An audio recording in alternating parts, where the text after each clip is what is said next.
నీకో వస్తుంది. నువ్వు వచ్చేలోపు మీ అమ్మని మీ తమ్ముణ్ణి నరికి పార్ట్స్ అన్ని మిక్స్ చేసి పెడతాను. వద్దు మళ్ళీ చేయొద్దు. ఎందుకురా నన్ను ఆపుతున్నావు? నువ్వు వద్దంటే నేను వదిలేస్తానా? పంచి నన్ను బతుమాలుకో. బతుమాలరా, వదిలేస్తాను.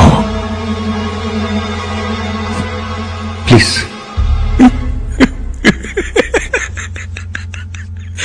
2000 మంది చూస్తుండగా నా తమ్ముణ్ణి చంపి ఇప్పుడు రహస్యంగా నా చెవిలో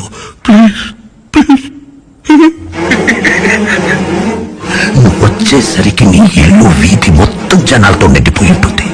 నువ్వు ఏడుస్తుంటే ఆ జనాల్లో నేను కూడా నిలబడి చూస్తాను.